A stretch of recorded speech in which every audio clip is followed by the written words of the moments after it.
Mesdames, Messieurs, bonjour. Bienvenue à Mangozi TV. Très heureux de vous savoir nombreux à l'écoute. C'est un immense plaisir pour nous de vous retrouver pour vous présenter une nouvelle émission.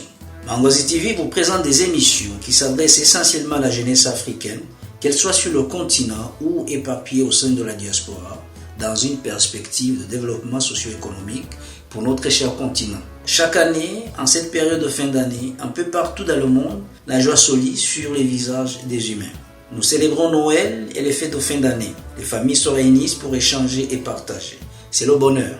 Dans la tradition africaine, la fête et les rassemblements font partie de la vie. Il s'agit des bons moments d'échange, de partage et de transmission de valeurs. Mangozi TV se propose de parler de certaines festivités qui ont lieu dans la communauté africaine et afrodescendante. Nous abordons aujourd'hui une fête très peu connue, la cérémonie de Kwanzaa. Écrivez-le comme K-W-A-N-Z-A-A. La fête de Kwanzaa est une célébration du patrimoine africain aux États-Unis et dans les milliers panafricanistes à travers le monde. Je dois avouer que cela ne fait pas longtemps que j'ai découvert cette fête. Je l'ai célébrée pour la première fois cette année, mais c'est fait, elle fera désormais partie de ma vie et je ne cesse d'inviter les panafricanistes à la célébrer avec moi. Il s'agit d'une fête culturelle panafricaine et elle débute le 26 décembre, le lendemain de Noël, et prend fin le 1er janvier. Kwanzaa, contrairement à ce que certains pourraient être portés à croire à première vue, n'est pas une fête religieuse et n'est pas là non plus pour concurrencer Noël. Loin de là. Cette fête a été instituée par le militant afro-américain Maulana Karenga en 1966. Maulana Ndabezita Karenga, né Ronald Everett le 14 juillet 1941, est un écrivain et militant politique américain, partisan d'une vision culturelle du nationalisme noir. Karenga a créé en 1965 l'organisation AS, en français Nous, qui enseignait l'autodétermination des Noirs comme une solution au problème racial aux États-Unis. Dans une de nos capsules, nous reviendrons sur son parcours. Le mot Kwanzaa est inspiré du Swahili, Matunda ya Kwanzaa, qui veut dire les premiers fruits de la récolte. Le choix du Swahili n'est pas un hasard car il s'agit de la langue panafricaine par excellence. C'est aussi dans cette optique que notre média porte le nom de Mangozi. Mangozi est un mot swahili également. La Kwanzaa est une fête qui se veut unificatrice. Là où nos nationalités, nos religions, nos ethnies, nos territoires nous divisent, la Kwanzaa nous rassemble comme des frères et sœurs. Quelle que soit notre religion ou notre provenance, par le biais de la Kwanzaa, nous pouvons nous réunir et rêver grand pour l'Afrique. La Kwanzaa, fête culturelle afro-américaine adoptée partout dans le monde, y compris au Canada, célèbre la famille, la communauté et la culture africaine. Le but originel de la Kwanzaa était de promouvoir et réaffirmer les liens entre les Noirs d'Amérique et d'Afrique au lendemain des violentes émeutes raciales du quartier Watts de Los Angeles en 1966.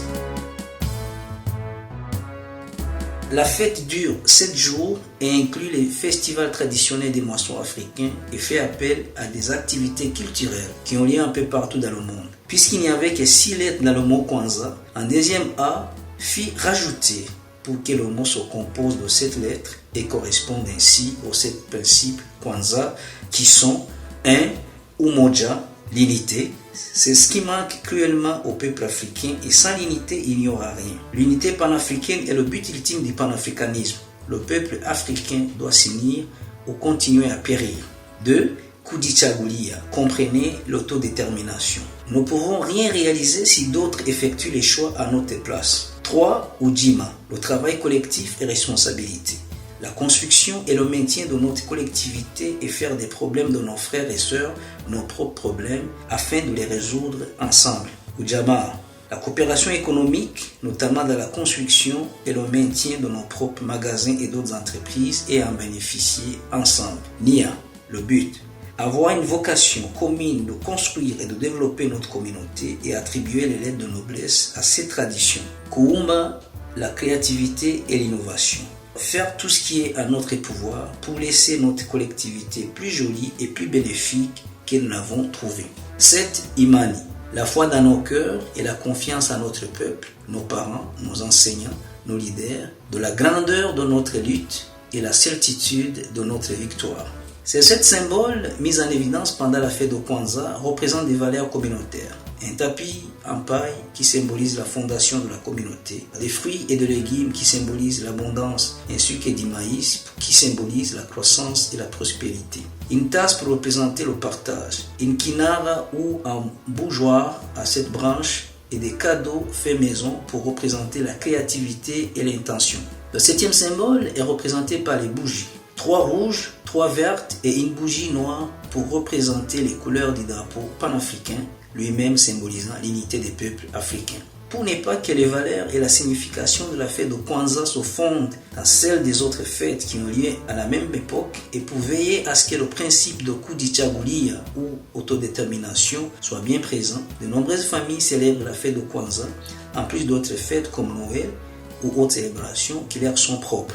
La fête de Kwanzaa a fait son apparition au Canada en 1993. Bien qu'elle ait été créée pour donner aux Noirs une fête autre que celle déjà établie et donner aux Noirs l'occasion de se fêter et de fêter leur histoire plutôt que de simplement imiter les coutumes de la société dominante, cette fête peut être célébrée par quiconque le souhaite. Cette année, je l'ai célébrée avec plusieurs de mes amis et connaissances provenant de plusieurs origines.